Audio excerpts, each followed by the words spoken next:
Il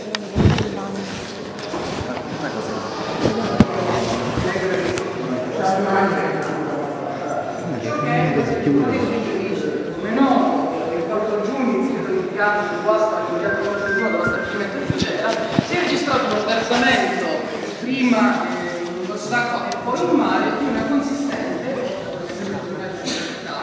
quantità di materiale inquinante che si è riversata nella zona antistante la costa e la foce quindi di questo fiume. Questa commissione oggi vuole conoscere l'entità del danno che è stato provocato da questo sversamento, le misure adottate per il risanamento ambientale, nonché tutte le precauzioni adottate affinché incidenti di questo genere chiaramente non abbiano più a verificarsi. Tutto questo, come in premessa, va letto alla luce del fatto che, da quanto apprendo, l'impianto ha ricevuto autorizzazione integrata ambientale un anno fa, che la situazione di Gela è stata dichiarata a livello nazionale prima e a livello regionale dopo come zona ad elevato rischio di crisi ambientale, per la quale è stato adottato un piano di risanamento proprio per colmare appunto questo campo ambientale. Per cui l'importanza che riveste oggi la Commissione va letta soprattutto alla luce di questo quadro generale che fa emergere una peculiarità chiaramente non soltanto ambientale ma salutistica che è chiaro non va posta in secondo piano. Ho diversi invitati tra gli interventi. Io vorrei dare la parola prima ai soggetti direttamente coinvolti, quindi ai rappresentanti che sono qui presenti per l'ENI, ai rappresentanti delle associazioni, alle istituzioni ed infine all'assessore. Chiaramente i commissari saranno liberi di poter chiedere la parola. Prenderò.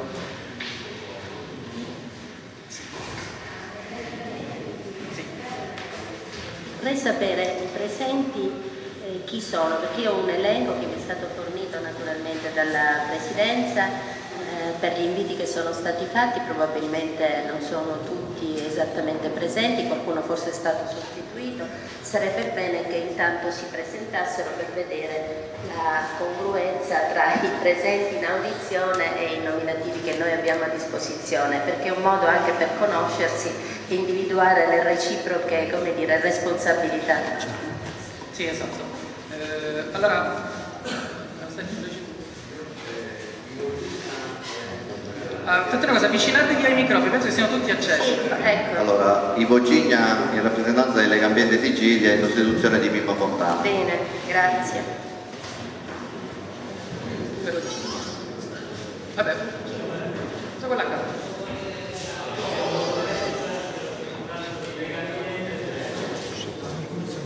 Perfetto.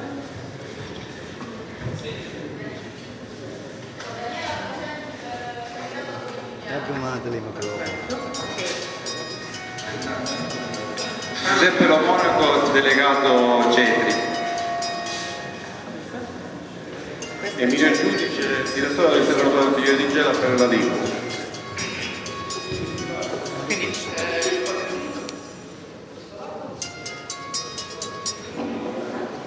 Io sono Claudio Zacchini, sono presidente della RIE. Presidente della raffineria di Gela.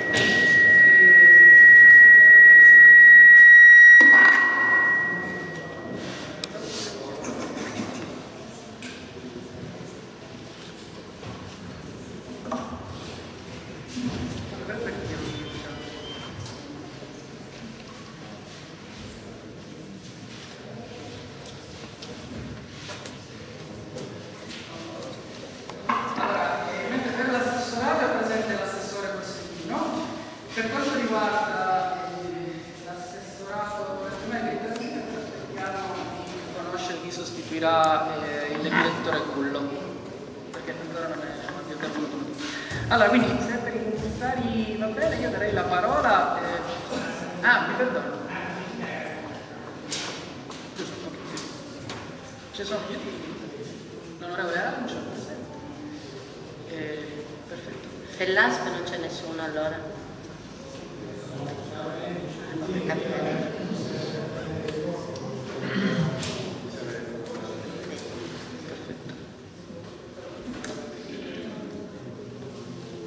Quindi se per i commissari va bene, darei la parola all'inizio, in apertura, ai rappresentanti della raffineria, quindi nelle persone dei dottori Armaro, Zacchigna e ingegnere Casa.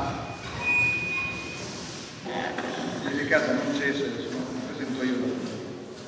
Va benissimo, va benissimo. Prego. Bene. Intanto ringrazio la Commissione che ha voluto approfondire ciò che è avvenuto. Incidente che chiaramente non doveva accadere, del quale siamo molto dispiaciuti. Però io leggerò una dichiarazione che poi prego alla Commissione di mettere agli atti e dopodiché rimango a disposizione per eventuali domande, se siete d'accordo.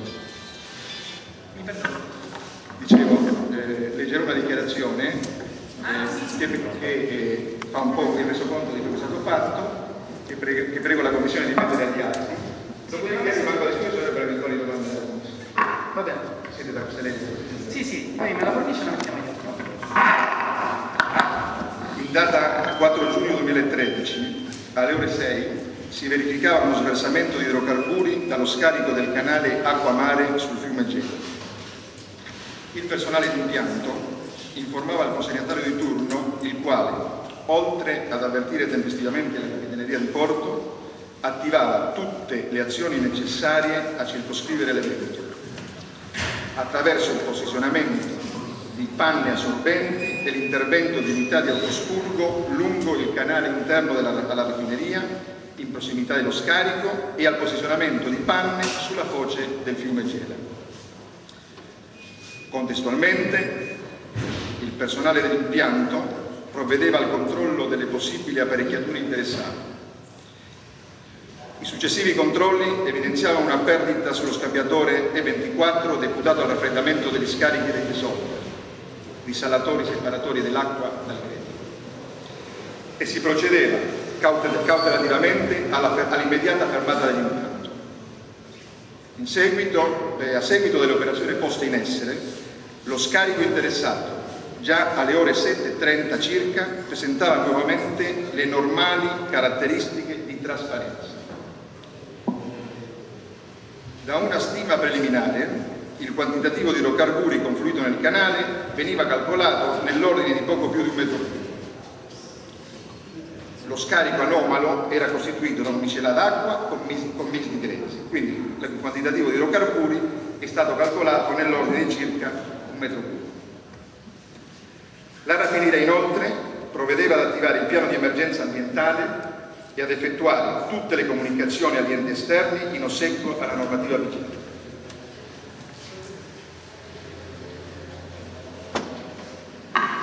Tanto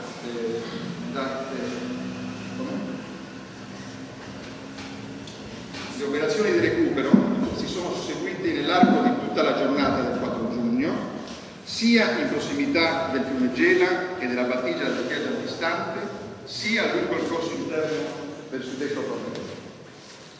Tanto da far dichiarare alla Capitaneria di Porto, con la quale si è sempre agito di concerto, che l'inquinamento era già sotto controllo. E di questo abbiamo accordato. Per quanto riguarda la situazione del fiume Gela, nonché le aree adiacenti interessate, si evidenzia che le attività di bonifica succedutesi senza soluzione di continuità H24 hanno consentito una rapida soluzione delle conseguenze derivanti dall'evento. Pur in presenza di un evento circoscritto, al fine di velocizzare le operazioni di bonifica, l'impegno della raffineria di Gela, di concerto con gli organi preposti, è stato rilevante con l'impiego di uomini e mezzi terrestri e navali, questi ultimi a scopo puramente precauzionale. Infatti, già in data 6 giugno, quindi 2 giorni dopo l'evento, presso la Presidenza della Regione Siciliana, nell'ambito di incontro convocato per discuterne, alla presenza delle autorità e degli organi competenti, il Presidente della Regione e l'assessore esprimevano apprezzamento per la celerità degli interventi posti in essere per la risoluzione del problema.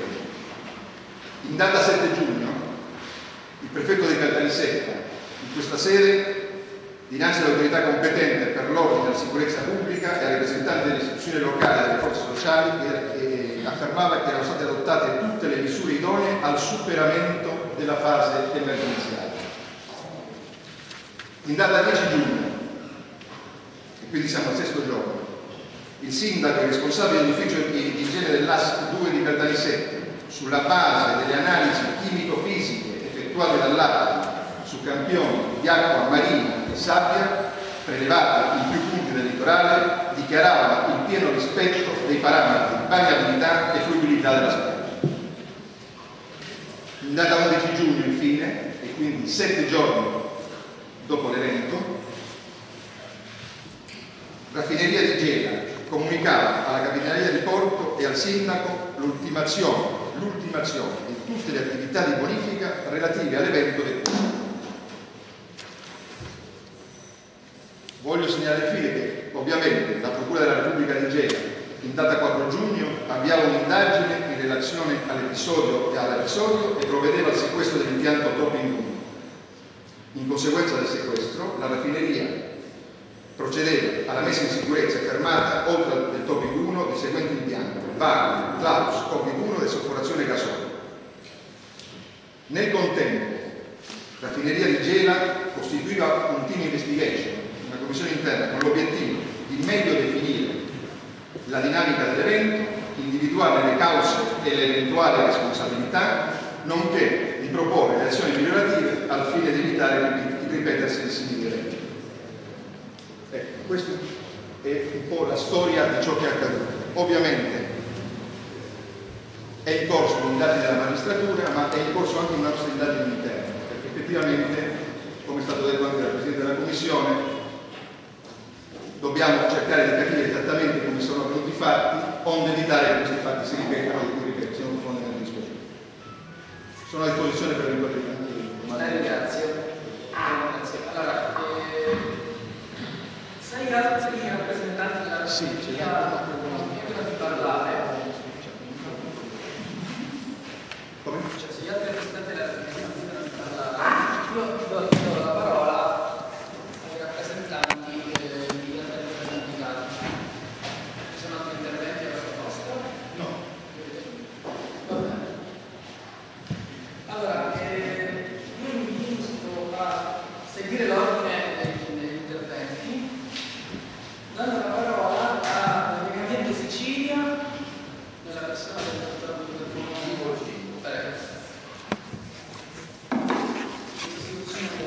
Sì, del Presidente Enrico Fontana.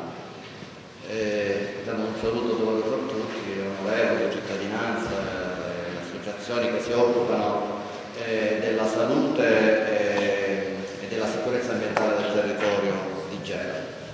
Allora, quello che è successo il 4 giugno purtroppo non è il primo caso. Noi ricordiamo almeno i più grossi. Nel 2003 ci fu un analogo caso, nel 2008 ci fu un analogo caso di sequestro, per andare a dire, diciamo, gli eventi più importanti. Credo che il metro cubo di cui parliamo sia stato di più, questa è una valutazione assolutamente personale, nel momento in cui sappiamo che fino a 1300 metri dalla costa, all'interno del torrente Gela, è stato trovato sostanze inquinanti dovute appunto all'evento. Questo però lo vedranno gli accertamenti, probabilmente ci sarà stato un quantitativo ben superiore al semplice metro cubo. Detto questo, però, lasciamo andare avanti le indagini per come è giusto che sia. Noi poniamo all'attenzione della quarta commissione, della deputazione, un problema generale, di carattere generale. Noi abbiamo a che fare con 3 grandi realtà pericolose, rischiose per la salute dei cittadini, che sono Priolo, Milazzo, Gela.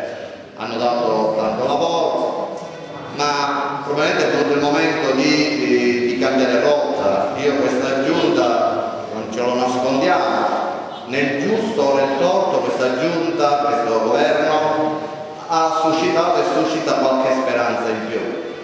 Ora ci vorrebbe un cambio di passo, ci vorrebbe, diciamo, per noi che facciamo il mestiere diciamo, di chi dovrebbe controllare per nome e per conto dei cittadini, ci piacerebbe registrare un cambio di passo e diciamo, al di là delle semplici parole di circostanza. Noi ci accorgiamo, vorremmo che tutti capissero che la direzione è sbagliata, cioè io Torrente Gela è un caso ed è sicuramente più emblematico il caso di Gela, dell'inquinamento che c'è su questo territorio. Le bonifiche non sono mai decollate. Allora intanto chiediamo al governo regionale di adoperarsi per fare decollare queste bonifiche nei 3 grandi poli industriali della Sicilia.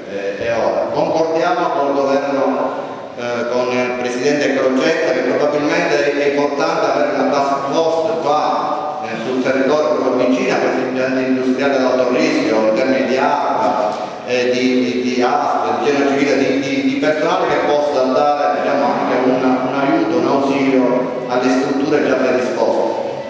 E poi non ci nascondiamo, noi non è più un problema di ambientalisti sì, ambientalisti no. Io vi rimando una domanda e una perplessità che credo che non appartenga a una singola associazione. Noi troviamo torrenti ormai morti, i torrenti che drenano le città sono privi, la dico sul sorriso, però è la verità. Cioè io vengo domenica, ho fatto una 3 uscite, non ci sono girini, cioè i torrenti, noi abbiamo una società che ha deciso di sacrificare pezzi interi di territorio.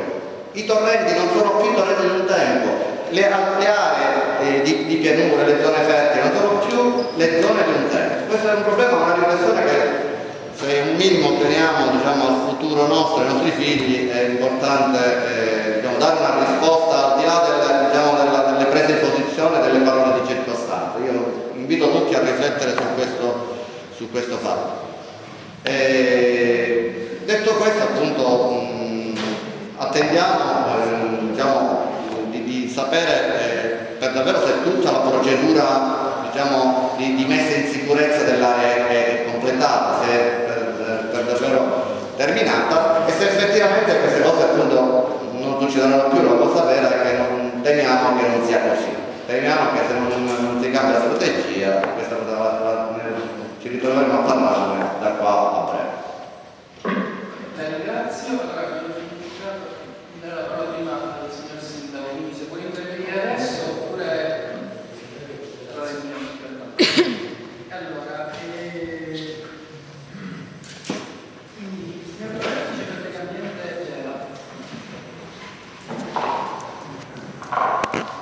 Buongiorno a tutti, grazie al Presidente Gianpiero Frizzino per averci dato questa opportunità, secondo me per Gela è importante.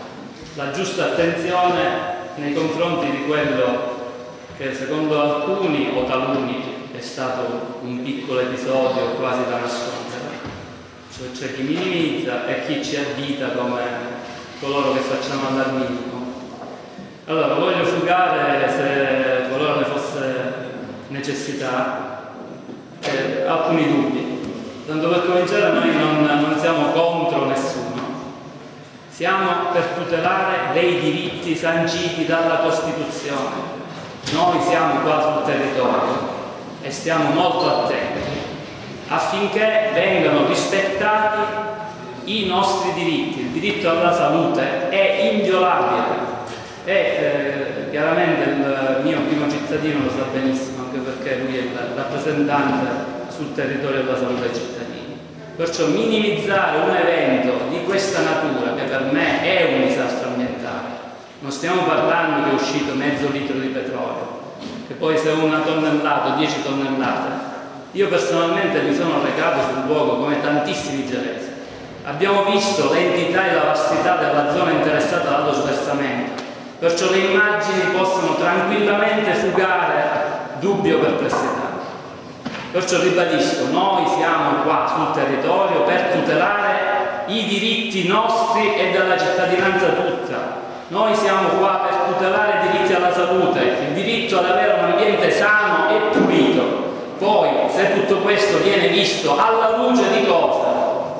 Basta prendere, io qua mi sono portato anche qualche appunto, se qualcuno ha la possibilità di prendere l'autorizzazione integrata ambientale, va a vedere l'allegato diciamo alle conferenze istruttorie, prendiamo pagina 115 e 116 e vediamo quello che è, se volete ve lo leggo, anche qualcosa come indicazione puntuale di quelli che sono già gli inquinanti presenti in falda, nei suoli.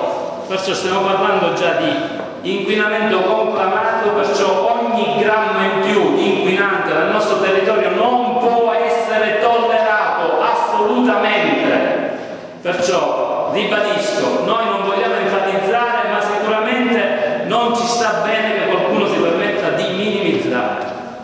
Allora, altra cosa che voglio ribadire, noi non chiediamo la chiusura di raffineria, noi chiediamo all'ENI, che ha utilizzato e sfruttato il nostro territorio per 60 anni, perciò ha succhiato il sangue nostro, del nostro territorio, ora è arrivato il momento di ritornarci a questo territorio. Voi con questo territorio avete un debito che dovete cominciare a pagare e saldare. Perciò vi chiediamo di avviare le bonifiche, ma senza indugi, senza tentennamenti. Io da anni vedo soltanto, ci assisto a dei balletti, ogni anno vedo fuori che escono numeri. Quest'anno investiamo 500 milioni di euro che poi diventano 3,50, poi diventano 4,80, ma negli anni vedo soltanto una dilazione dei tempi. Noi vogliamo tempi certi in tutto quello che è bonifica. Non si può da un lato dire siamo con voi, siamo col territorio e poi puntualmente raffineria Gela e ENI, perché ricordiamoci ENI, cioè raffineria Gela non è un qualcosa a sé stante, una cosa, ma è sempre una società del gruppo ENI. ENI è anche lo Stato, qualora qualcuno se lo fosse scordato. ENI è anche lo Stato, perciò io chiedo al mio Stato, io sono cittadino italiano, perciò chiedo al mio Stato di farsi garante del rispetto dei miei diritti. Perciò tempi certi, chiedo al Presidente della Commissione che su questo argomento si cominci a mettere dei punti fermi. Vi chiediamo cortesemente di istituire sia delle commissioni di inchiesta interne per capire come mai dal 1995, data in cui è stato emesso un decreto nazionale per il piano di disinquinamento e bonifica del territorio della provincia di Caltanissetta, nello specifico per i comuni di Gela, Putere e Misceni. Abbiamo una serie di attività normative, legislative che chissà ogni volta ci danno speranza, ma che si tramutano in un nulla di fatto. Perciò noi vogliamo capire, per tutti quei soldi, per gli anni di bonifica e risanamento, con quei soldi cosa si è fatto. Noi dobbiamo dare la corretta informazione alla cittadinanza, perciò l'altro diritto violato è quello dell'informazione. Perciò noi non vogliamo dare informazioni errate, facciamo in modo che le informazioni escano da un'unica cabina di regia, costituiamo un tavolo tecnico permanente dove chiaramente ci vogliamo essere pure noi, perché senza nulla togliere gli organi di controllo, l'Alta Sicilia non è certo conosciuta a livello nazionale o internazionale come modello di efficienza, e perciò la fiducia che noi non riponiamo in tali organi la possiamo, come dire, rivalutare se ci mettiamo attorno a un tavolo, se cominciamo a lavorare assieme per un obiettivo comune, che è sempre quello: tutelare la nostra salute, migliorare lo stato del nostro ambiente, perché è sempre quello. Ora, una volta chiarito, cioè fatta questa premessa, vorrei entrare anche nel puntuale. Parliamo del tuo testamento. Io qua i rappresentanti dell'ENI, nonostante conoscono benissimo la normativa, lo sanno meglio di me che quella non è una bonifica. Chiamiamo le cose con i propri termini, quella si chiama messa in sicurezza d'emergenza. Il progetto di bonifica, se quando presentato un'azione successiva, capisco che siamo ignoranti, la popolazione è ignorante, però diamo la corretta informazione. Non confondiamo le azioni di messa in sicurezza d'emergenza con la bonifica. Altra cosa, questa la voglio porre all'attenzione anche del Presidente Trizzino, nella qualità non solo di rappresentante del Presidente della Commissione, ma anche di avvocato esperto in normativa ambientale. Io la depongo una domanda precisa.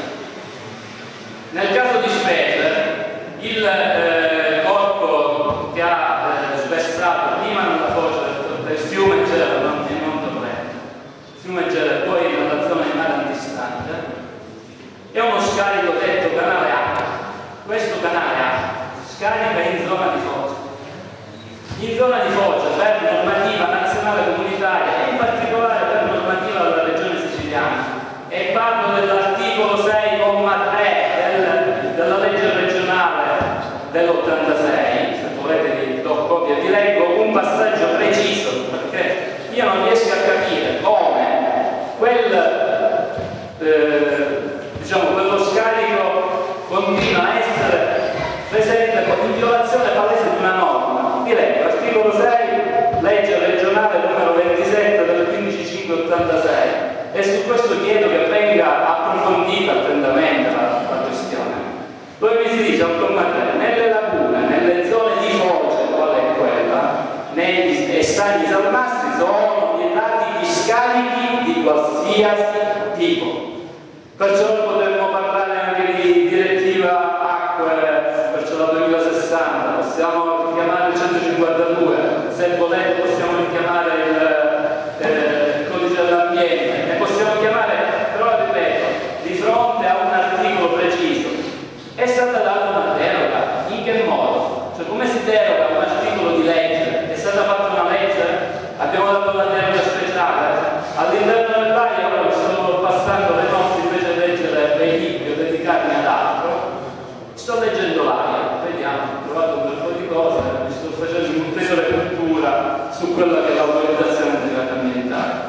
Vedremo, perciò una zona, un habitat sensibile come quello delle Fogge, stiamo parlando di acque di transizione, una zona che dovrebbe essere, tra virgolette, perché è vicino a una rete dei siti Natura 2000.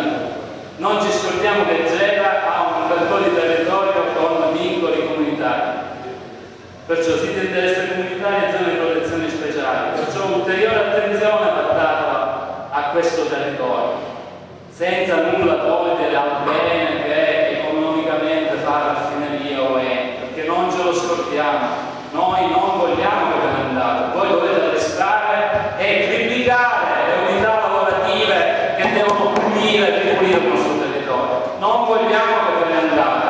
Questo lo ribadisco affinché si fughi il dubbio e che qualcuno, compresi i sindacati compiacenti, possano metterci in bocca o soppillare i lavoratori, perché sistematicamente abbiamo visto che ponete in campo il ricatto occupazionale. I gelesi ci siamo svegliati, questi giochetti non vanno più bene, ci siamo svegliati, vogliamo i fatti concreti.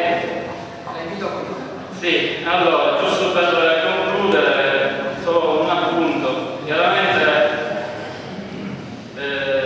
la richiesta, cioè passiamo anche ad alcune richieste. Secondo noi, anche alla luce di quello che è successo, una volta appurato se lo scarico è o non compatibile con la normativa vigente, chiediamo un progetto di rinaturazione della zona di Foggia e che l'ENI si prenda carico non solo della rinaturazione, ma della creazione di un parco fluviale che vada dalla Foggia a almeno 1 chilometro a monte del fiume Gela. Perciò cerchiamo di far diventare il luogo del disastro in un luogo che abbia, come dire, una sua valenza naturale e ambientale. Vi ringrazio. Allora, la ringrazio. Prima di dare la parola alla dottoressa Placenti, vi ricordo brevemente che questa commissione oggi è chiamata ad ascoltare la questione in oggetto, ma che comunque avvierà, come già dalla settimana prossima, una serie di tavoli proprio per conoscere le questioni ambientali delle 3 aree a rischio. Già posso dire che la settimana prossima, su richiesta dell'onorevole Cirone, la Commissione Ambiente sarà riunita a Priolo per affrontare la tematica ambientale nel suo complesso, per cui le tematiche che sollevava giustamente il rappresentante di Legambiente verranno affrontate anche nelle successive sedi che verranno date. Allora, prego, dottoressa Facenti, in rappresentanza del movimento Unifichiamoci. Sì, io sono Daniela e faccio parte del neonato Comitato Bonifichiamoci 9 Leni. Noi siamo nati appunto il 4 giugno a seguito dell'ennesimo incidente da parte del petrolchimico che ha riversato in mare un grande quantitativo di idrocarburi. Eravamo lì, ci siamo ritrovati davanti alla foce del fiume Gela in un sit-in spontaneo. Io vorrei pensare a guardare un mare pulito a delta della raffineria. Ci teniamo a ribadire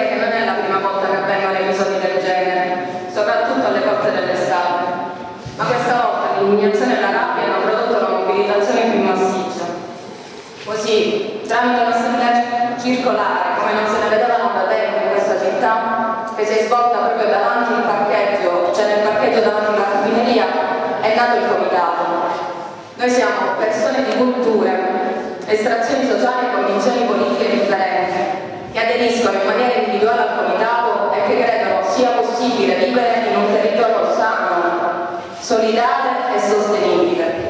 Vogliamo mettere in discussione l'attività indebita di tutti quei soggetti che sfruttano il territorio, l'ambiente e le persone, al solo scopo di trarne profitto. Ci battiamo in modo pacifico, siamo determinati contro un modello di speculazione intensivo che in nome di interessi economici di un'esigua minoranza esaurisce, inquina e violenta il territorio e l'ambiente. Ci impegniamo in un costante monitoraggio di tutti gli aspetti tecnici e politici che caratterizzeranno le vicende legate alla produzione petrolchimica ed industriale, così come politico-clientelare. Sullo sversamento del 4 giugno denunciamo inoltre il costante basso tentativo di diminuire il quantitativo di petrolio riversato sulle nostre coste, da parte dell'ENI in primis, in collaborazione con le istituzioni locali, a partire dal prefetto e a finire col sindaco. Citando il comico Lenny Bruce, noi vogliamo ricordare che la realtà è ciò che è e non ciò che dovrebbe essere, e che l'unica immagine della città che vogliamo sono i fatti. La città in particolare non ha nessun controllo su quello che avviene nella raffineria.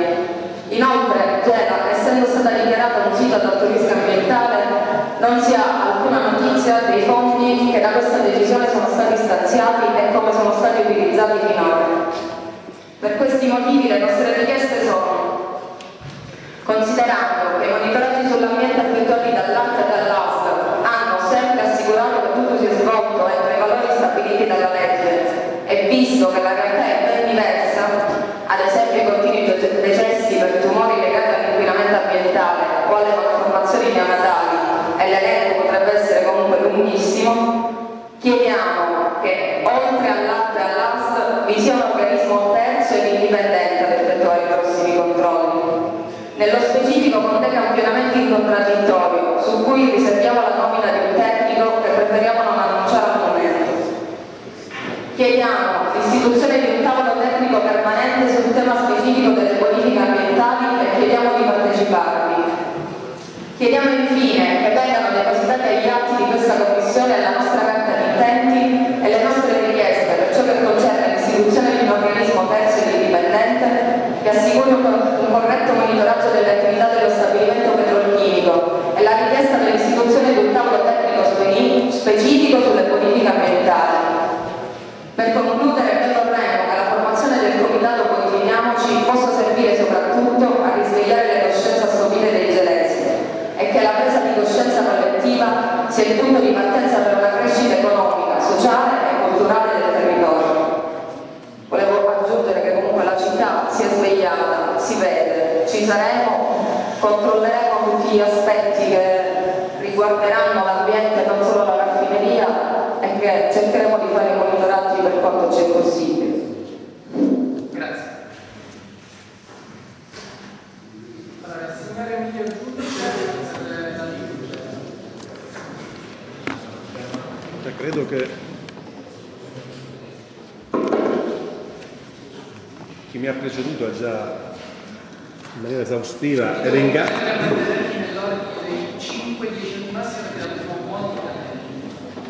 Grazie.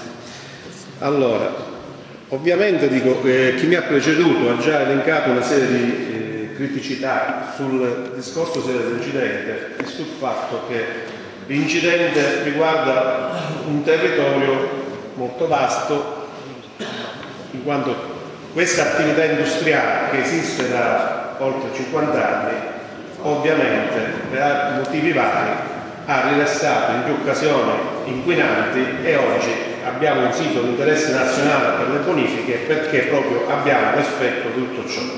Quello che sta accadendo adesso a livello di incidente potrebbe, visto da un singolo incidente, è solo un'azione che avviene, ma le norme ambientali,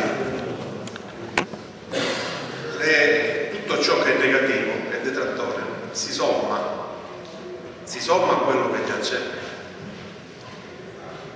Non è un problema del singolo incidente, è un problema che ci sono tanti singoli incidenti, è un problema che i tanti singoli incidenti creano i disastri. Non so quanti singoli incidenti hanno creato il disastro del sito di interesse nazionale della raffineria, perché per tutte le tonnellate, e non sono certo il metro cubo che c'è sotto la raffineria e per cui si sta operando per le bonifiche, chissà quanti singoli incidenti, chissà quanti silenzi in merito a questo, e silenzio intendo di chissà come sono avvenuti gli incidenti, perché quelli e quei silenzi sono responsabili di quello che accade oggi, perché si accumula, tutto fa accumulo. In merito a questo vi cito anche una sentenza della Corte di Giustizia Europea, non è antichissima, è del 2006, che ha riguardato la Puglia. È un caso particolare, perché è un caso simile a Gela, dove c'è un'area industriale che è in un contesto particolare, nelle pianure pedecalcaniche, dove sono anche aree di importanza comunitaria, come la raffineria di Gela ha dei territori sia a mare che nella piana, aree di interesse comunitario. La sentenza di condanna all'Italia è stata fatta perché l'Italia non ha indagato gli ecosistemi e ha creato un danno nel sistema ambientale. Levare il petrolio dalla foce del fiume Gela e dire tutto ok, come chi mi ha preceduto ha detto, è solo una messa di sicurezza e emergenza, ma poi la bonifica deve accettare che questo sia avvenuto nel sistema ambientale. Ma quando si parla di sistema ambientale significa negli ecosistemi vari che esistono, a mare, nei fiumi, nelle foci.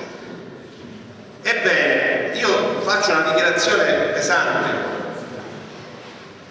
e spero chi mi ascolta dall'altra parte della regione e dell'ENI o di altri di smentire quello che io. Le bonifiche nazionali che interessano Gela, ma probabilmente io conosco queste meglio delle altre, probabilmente è un modo di comportarsi molto più ampio, quindi magari riguarderà altri siti, non tengono conto del sistema ambiente, quindi violano questa direttiva. Attualmente le bonifiche che si stanno facendo violano questa direttiva, e la viola sia il Ministero dell'Ambiente, la viola sia la Regione, che fa finta di niente, la viola chiaramente l'ENI non potrà dire, cioè, l'ENI ovviamente è il soggetto che in questo caso deve operare, perché non ha interessi a dire di applicare la direttiva. E ovviamente questo significa, cosa vuol dire per chi non magari è competente della materia? Applicare la direttiva significa allargare i monitoraggi per vedere dove è andato l'inquinamento. Nel sistema ambientale significa a monte, a valle, negli ecosistemi, nella catena alimentare. Un esempio banale, in questi 50 anni tutti i fumi che sono finiti sulla piana, sui bacini, le istituzioni pagate per indagare e per salvaguardare la salute umana, su quale catena alimentare hanno mai indagato? Se noi andiamo a vedere, nessuno mai ha indagato sulla catena alimentare. Questa è una domanda che si risponde da sola. Le istituzioni pagate che dovevano salvaguardare la salute non hanno fatto nulla in merito. Solo di recente so che l'ARPA sta facendo uno studio. Altra cosa che riguarda noi, la LIP in particolar modo, che ha fatto un piano di gestione sulla piana di Gela, abbiamo fatto una valutazione ambientale a 360 gradi sul territorio, mettendo insieme tanti pezzi di studio e ricerca delle università, perché non c'è uno studio organico delle istituzioni pubbliche. Nessuna ha mai avuto la volontà di indagare fino a fondo. Questo significa, in un'indagine, non trovare il colpevole o non indicare la quantità di colpa che c'è in merito. Perché quando si parla di un sistema ambientale compromesso, il risanamento non costa 1 milione di euro, non costa 10 milioni di euro. Probabilmente il risanamento del Gela stimato in 500 milioni di euro, probabilmente si potrebbe moltiplicare in un numero parecchio più elevato. Però, e questo è il caso di Gela, e in merito a questo io vi voglio ispirare a una frase, alcuni magari verranno scioccati da questa frase. Egli considera la conservazione della biodiversità e dei servizi ecosistemici una componente essenziale nella conduzione delle proprie attività e pone particolare attenzione alla protezione delle specie a rischio di estinzione, conservazione di aree protette rilevanti per la biodiversità, valorizzazione del patrimonio ambientale, culturale e sociale dei paesi in cui opera, gestione efficiente delle acque, soprattutto delle aree sottoposte a stress idrico, salvaguardia degli ecosistemi e dei servizi ecologicamente e socialmente rilevanti che essi forniscono. Non so se è la stessa Eni a cui appartenete, non so se le società la raffineria fa parte di questo gruppo che questo è tirato fuori dal sito dell'Eni per quanto riguarda la sostenibilità. Allora, è un'azienda ufficialmente si dovrebbe occupare di questo, ma quale Eni sta operando sul settore? Le bonifiche locali sono sempre per conto dell'Eni, anche se ci sono le singole società, sono comunque figlie dell'Eni le società e sono a partecipazione statale, in quanto lo Stato è uno dei maggiori azionisti dell'Eni, e quindi un'azienda a grande partecipazione statale viola le normative, non li applica, cioè, dovrebbe dare l'esempio. A guardare questo sito sembrerebbe che l'Eni ha dei buoni propositi, ma nell'atto pratico questo non avviene. Ripeto, le bonifiche allo stato attuale non sono secondo le norme delle direttive comunitarie, non si stanno facendo. In più, aggiungo un altro elemento: siti non bonificati. Noi abbiamo una discarica di 60 ettari di circa 6 milioni di metri cubi di materiale, che è la discarica ISA, sono fosfogesti, sono dei materiali considerati dal Ministero radioattivi e quindi non produtibili. È stata attualmente fatta il discorso dal Ministero di una messa in sicurezza permanente, significa non si sa la data in cui si metterà, e di conseguenza questa discarica non è bonificata. La normativa comunitaria dice che quando non è bonificato un sito bisogna compensare il territorio. Di questo non è stato fatto nulla. Come è stata posta una compensazione? Mi sto dato regalato la possibilità di fare un impianto fotovoltaico e di poter usufruire degli incentivi. Questo sembra una cosa società del re. Questa è la realtà, però non è la realtà che c'è sul sito nazionale. Io non so quale Eni c'è qua e quale è la direzione dell'Eni nazionale. Però se voi fate parte dell'Eni nazionale, vi chiedo perché qui in questo territorio la valutazione del territorio e come si opera in maniera diversa. Oppure questa è una fiction, cioè si annunciano delle cose di sostenibilità che in realtà non si applicano da nessuna parte. Però è una multinazionale che opera in tutto il mondo. Questa è una questione, che va tenuta in considerazione. Un Eni che va nel mondo, che quindi dice di essere molto sensibile all'ambiente, un Eni che opera in Italia, da dove nasce, che invece non è sensibile. Vado a un altro punto. Risanamento ambientale. Qualcuno ha detto che mancano i fondi del risanamento ambientale. Il risanamento ambientale è un accordo di programma, comprende l'Eni, le società dell'Eni, che non so, anche gli enti locali, regionali, province, comuni, chiunque, a rispettare un piano di risanamento per poter ricambiare questa città in un'area più vivibile, per migliorare la qualità della vita. Questo piano a cui si accennava nel 1995, ad oggi non si è fatto nulla e le pubbliche amministrazioni private lo continuano a sconfessare, continuano a non applicarlo. C'erano anche dei fondi che erano solo un acconto, quei fondi. Erano circa 20 milioni di euro, ma era un acconto di un importo di circa 100 milioni di euro che devono essere dati per risanare a Genova. Quell'anticipo, che poi non è stato speso per tanti anni, e ultimamente è finito anche in uno scandalo. Questo non c'entra l'Eni ovviamente in questo caso, c'entra un'esecuzione, è finito in uno scandalo perché la regione ha dato dei fondi, ha fatto una convenzione a Cutgana di Catania, che attualmente è indagato dalla procura di Catania e anche da quella di Palermo, trasferendo le somme per fare gli aggiornamenti, a parte di queste somme, non tutte, per fare degli aggiornamenti sul piano di risanamento. Aggiornamento del piano di cui non si ha notizie, anzi non c'è proprio nulla. Noi abbiamo chiesto, c'è Sagliatti anni fa, l'abbiamo richiesto perché l'ufficio speciale che si occupava ha cambiato parere nel frattempo, non è uscito nessun documento se non una bozza che è veramente puerile e che non ha contenuti importanti di rilievo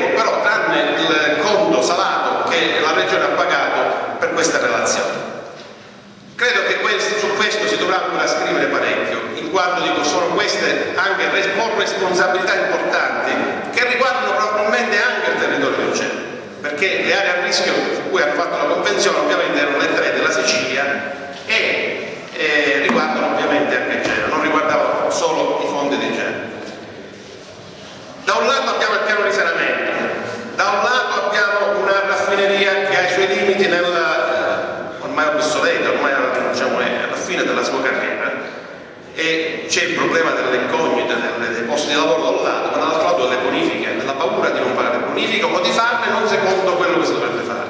Ma c'è anche un'altra cosa, cioè bisogna preparare la cittadinanza, bisogna preparare il territorio a un cambiamento,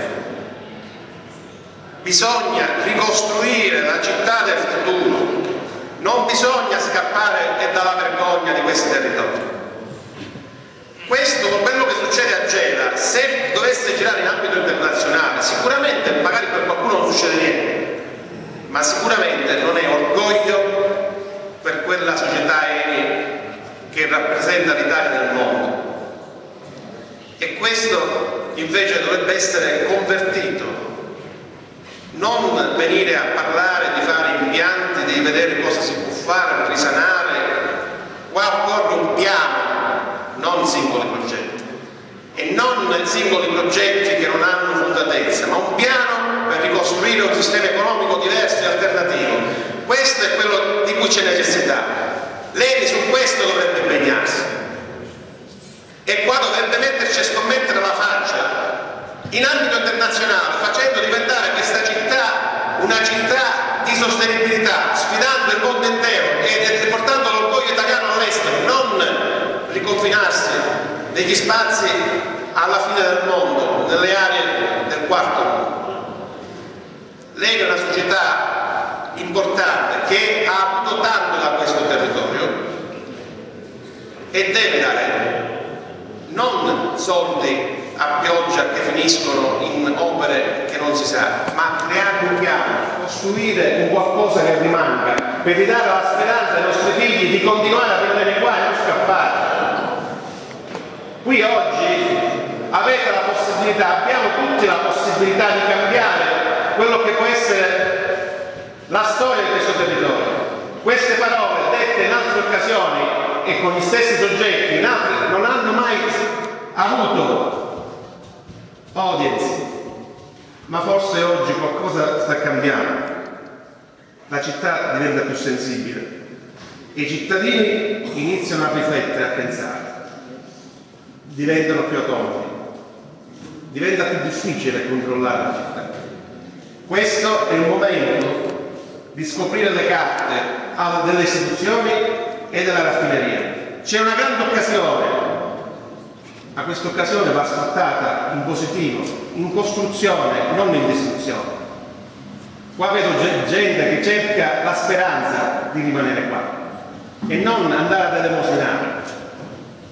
Bisogna avere l'orgoglio di essere cittadini gelesi, l'orgoglio di chiedere, come lo sono state nel passato altre persone, e come da 50 anni non ci sono più persone. Nessuno va a chiedere i propri diritti. Il diritto alla salute è nato prima del regno, non è nato dopo. Ciò che è stato fatto in violazione di questo diritto. Le norme comunitarie oggi ingabbiano le industrie e tutte le istituzioni a andare in una direzione. Abbiamo tutti il dovere, da cittadini e delle stesse istituzioni. Quello che dovreste dare a Gela è un sogno, non un incubo. Questa situazione, io ho una copia di questa relazione che abbiamo fatto, è una visione diversa di altre relazioni ambientali, è una visione che vede l'insieme delle cose. Ha anche molti dati inediti che non sono stati mai pubblicati, di cui do solo una copia al Presidente della Commissione che deciderà e riterrà opportuno cosa fare, e all'assessorato all'ambiente di cui c'è l'assessore che ce l'ha, perché sono dati e informazioni che hanno già da diversi anni. Ci vuole una visione d'insieme per migliorare il territorio, non si può continuare a distruggerlo, e questo vale anche alle false opere ecologiche che si fanno è la somma che dà il dato, non i singoli dati. E la somma ageva è una somma pesante sui consumi dei suoli, sul consumo del mare, delle risorse naturali. Il futuro sta nelle risorse ambientali, territoriali, sono una risorsa economica che oggi rappresenta il petrolio di domani. Questi cittadini stanno difendendo il loro petrolio, che non è il petrolio vero, ma sono le risorse culturali, ambientali, quelle che avete scritto qua sul sito dell'ENI, che dite che vanno valorizzate in realtà. Grazie. La ringrazio. Allora, visto che ha raggiunto l'aula il rappresentante dell'ASP, il dottor Piva, mi sembra. Buongiorno. Allora, ha chiesto di parlare l'onorevole Palmeri. Vuole intervenire adesso?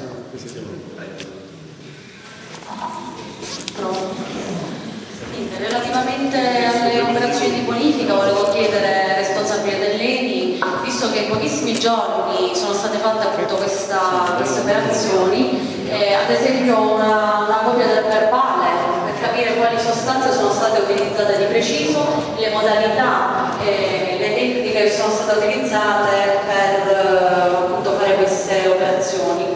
Se magari già ci potete, quando sarà possibile, spiegare in linee generali, tanto per avere un'idea. Grazie. Allora, se volete rispondere adesso, se no faccio concludere l'intervento. Per quanto riguarda le tecniche, sono state utilizzate le migliori tecniche disponibili, però ci riserviamo di fare avere la commissione la documentazione, non sono qui con me certamente, però infatti io ho parlato di attività adesso. In questa settimana probabilmente gli organi competenti certificheranno se quello che ho detto se è vero o meno. Quindi i successivi interventi saranno proprio dell'ASP e dell'ARPA, quindi tutti i documenti di bordo che sta facendo faranno i sopralluoghi prelevando per verificare che tutto sia andato a posto. Parlando della sua presenza, chiedo scusa, invece io volevo conoscere il vostro ultimo piano di manutenzione ordinaria e straordinaria. Io ne ho molta importanza al mantenimento di però piano, efficienza, eccetera. Volevo sapere a quanti risale, che si è svolto, quale piccolo incidente è stato. Ma più che un piano è stata l'organizzazione. Come lei sa, un anno fa abbiamo fermato. Faccio una premessa. Sapete tutti che il mercato della raffinazione è un mercato in crisi mondiale e in Europa. Infatti ho sentito parlare di un'attività allo scopo di trarre continuo profitto. Noi qui ed ora sappiamo che la raffinazione per quanto riguarda non solo l'Italia ma l'Europa è fortemente in crisi. Più precisamente la Filiera di Genova ha perso negli ultimi 3 anni 650 milioni di euro. Altre aziende in Sicilia per molto meno hanno adottato misure molto più drastiche. Noi, al contrario, poiché, come è stato ricordato, sono 50 anni che operiamo in Sicilia, vogliamo rimanere, io ribadisco che facciamo di tutto per mantenere la sostenibilità, che è al primo posto dell'attività dell'ENI. La sostenibilità e quindi per quanto riguarda la salvaguardia sia dell'ambiente sia del territorio in cui si opera e delle persone. E questo lo ribadisco con forza. Per quanto riguarda l'attività di manutenzione, proprio per la crisi che c'è stata, un anno fa noi abbiamo fermato gli impianti e abbiamo aperto una procedura di classificazione, come sapete. Abbiamo approfittato della fermata di tutti gli impianti per una manutenzione straordinaria in modo tale da essere in grado nel giro di un anno e quindi in questo periodo di riavviare l'impianto, per cui tutti gli impianti che erano stati fermati sono stati sottoposti a manutenzione per quanto necessario. E ribadisco che la manutenzione e la fiabilità degli impianti è qualcosa a cui noi non trascuriamo. Posso fare avere consultivi di quello che abbiamo speso sostanzialmente, ma lo bene ricordo il fatturato dell'indotto che sono circa una cinquantina di milioni, 72 nel 2012, tanto per essere in modo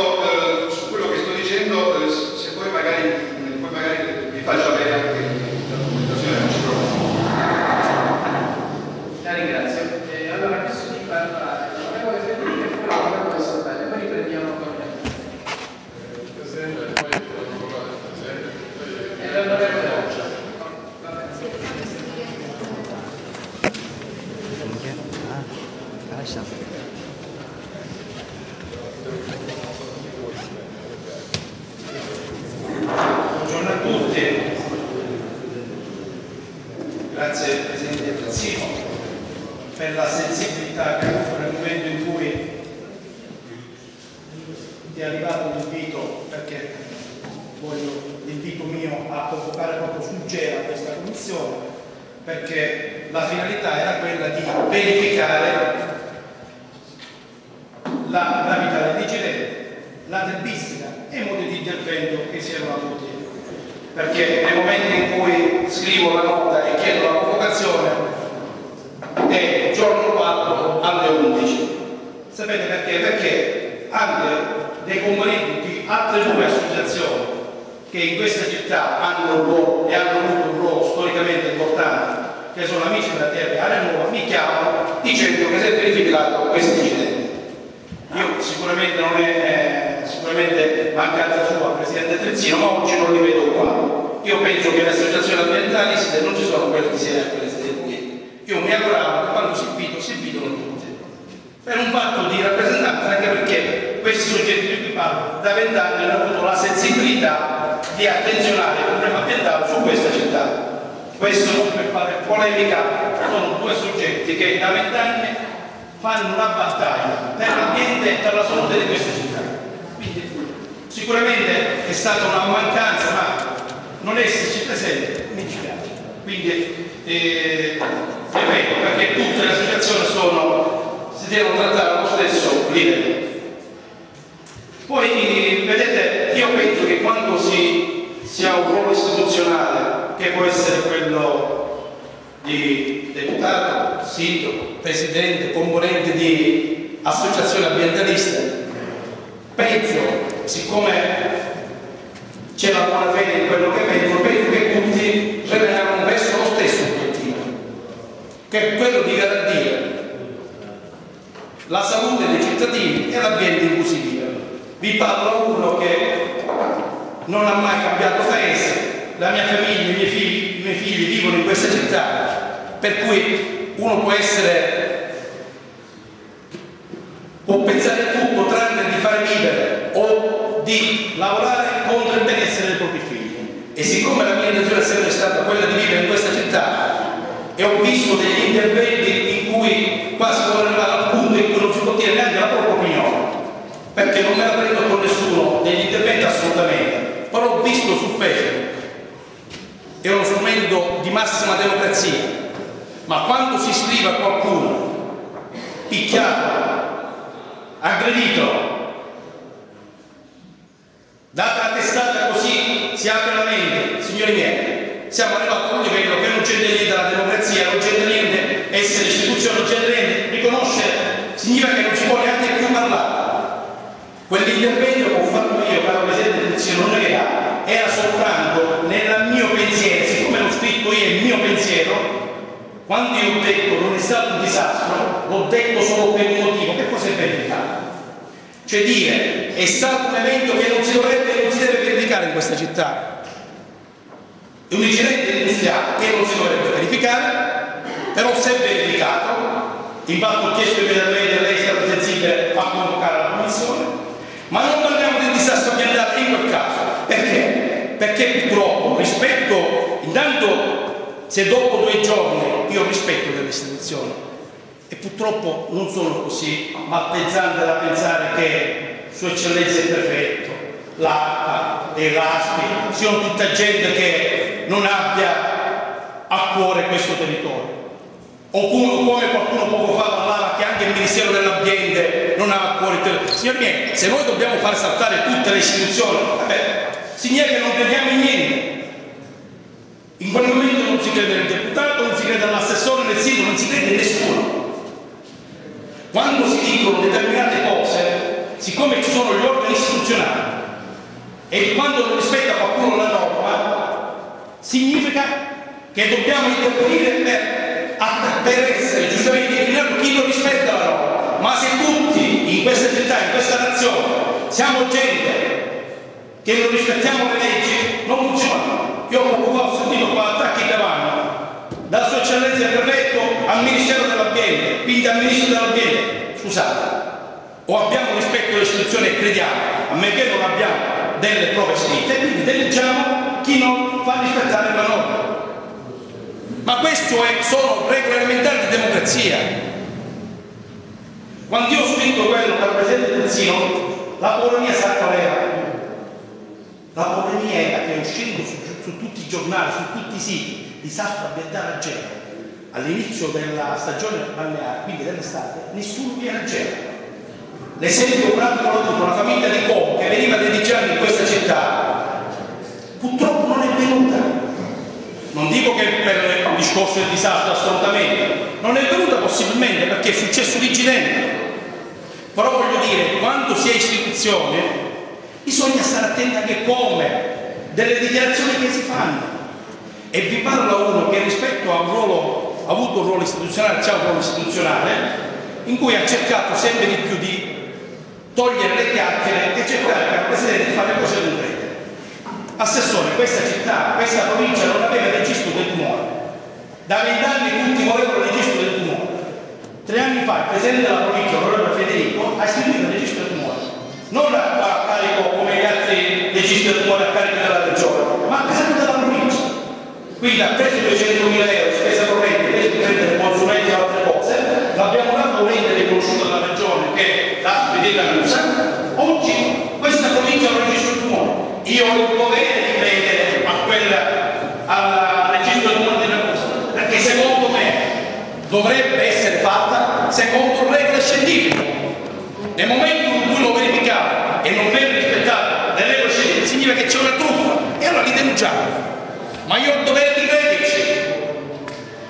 Questo sottoscritto abbiamo avuto finanziato proprio perché non ci crediamo la rete del rilevamento atmosferico in atmosfera, quindi tutte le centraline l'avranno tutte ammodernate, un finanziamento del 2002. Io ho il dovere di credere, siccome ho trovato dirigenti alla provincia molto preparati, gente per bene, gente che ha lavorato e che continua a lavorare, quindi la rete realmente c'era stata fatta, partiranno non so quando perché non ci sono più.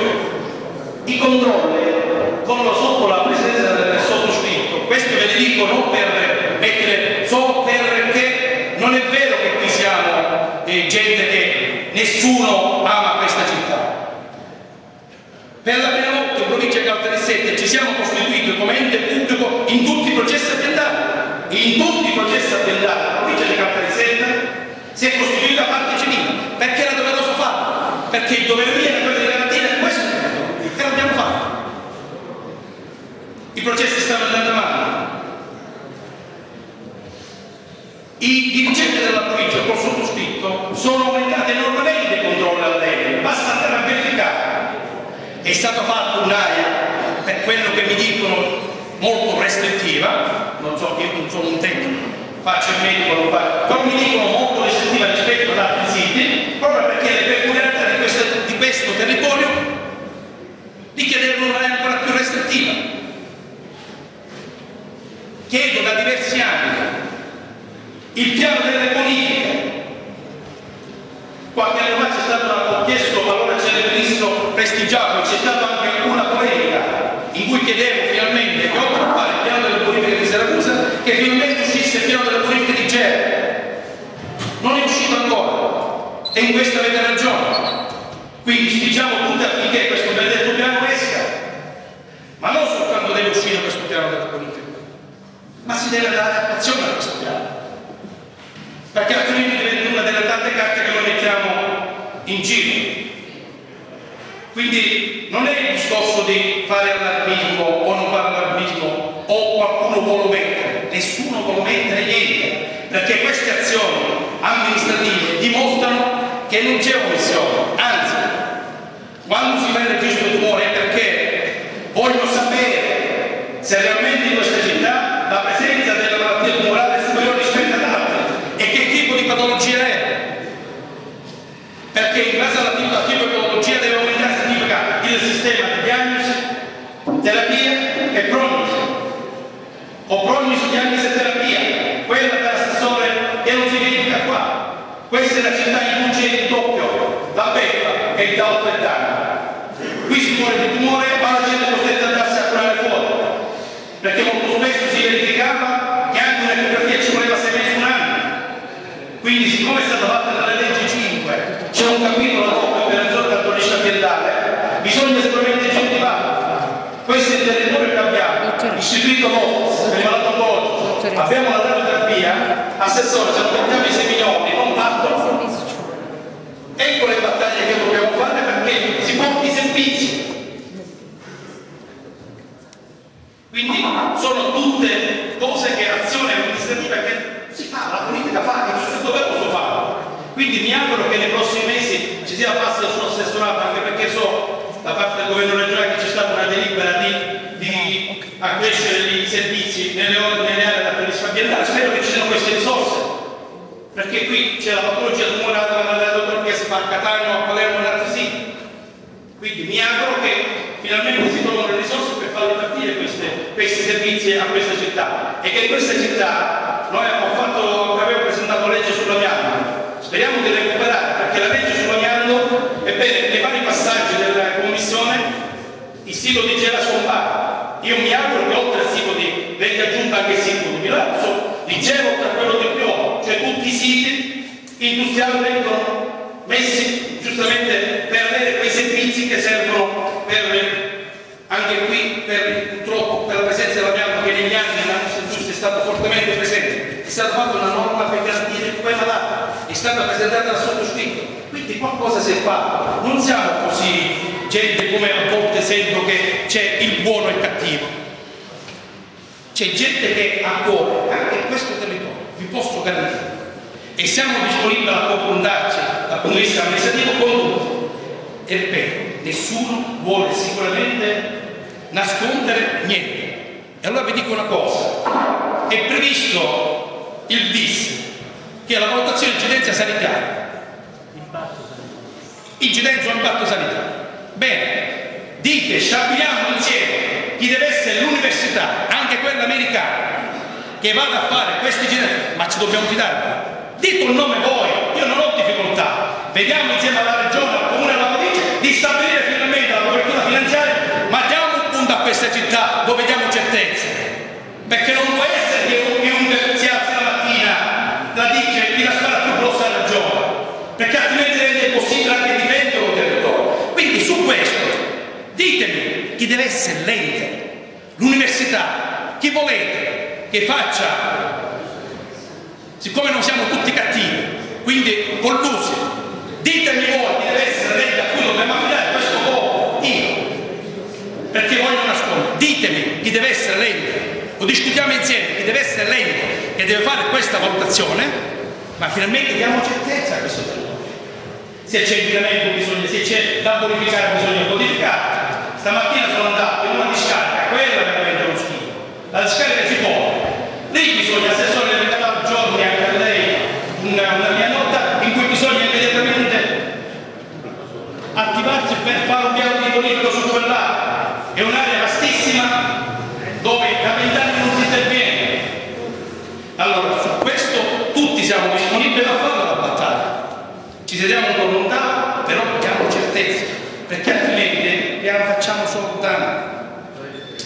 Io non voglio nascondere, nel mio ruolo non ho mai nascosto le verità, perché dietro le verità, se c'è inquinamento, bisogna poi fare la battaglia successiva, che è quella più importante, di fare intervenire le istituzioni, perché come siamo noi, la quinta città siciliana, facciamo una battaglia affinché, oltre ad avere le strutture, ci siano le risorse affinché si operi all'hospice, si opera alla radioterapia e si diano servizi anche malati di amianto e asbestosi, che è molto presente nel nostro territorio.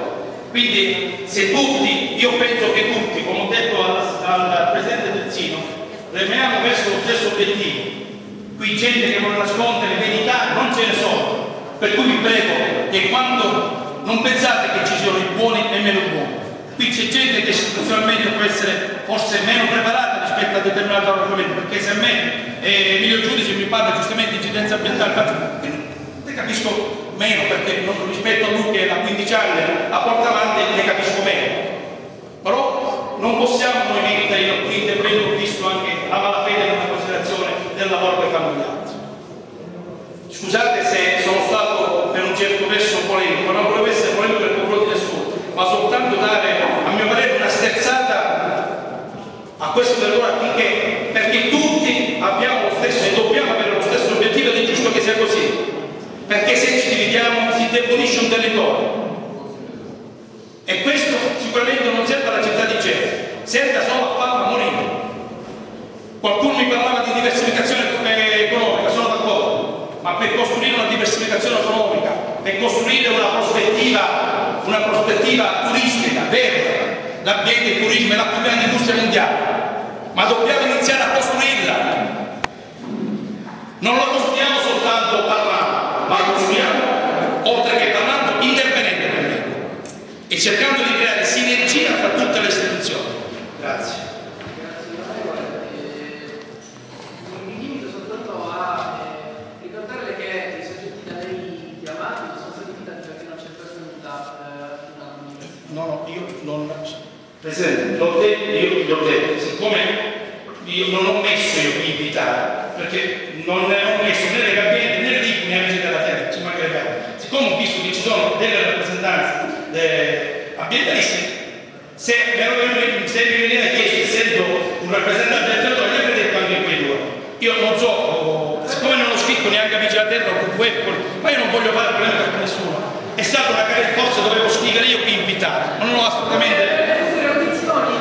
Perfetto, ci saranno occasioni anche perché se dovremo discutere del piano delle bonifiche eccetera, significa che Camere manca loro a discutere, a sedersi intorno a quel tavolo. Non me la assolutamente, non è colpa di nessuno. Non c'è problema. 5 interventi, poi ce l'hanno visto di intervenire solamente l'onorevole Palmeri, poi l'onorevole Sorvello, Arancio e Foti. Vi invito chiaramente a essere molto concisi perché devono fare degli interventi. Innanzitutto volevo ringraziare che ci daranno delle informazioni molto utili. Devo ringraziare solo l'Ico di Gela perché secondo me ha dimostrato amore per la sua terra, perché quando si vogliono guardare le cose significa anche volerle risolvere, anche se a volte si dicono in maniera dura. Mentre all'onorevole Federico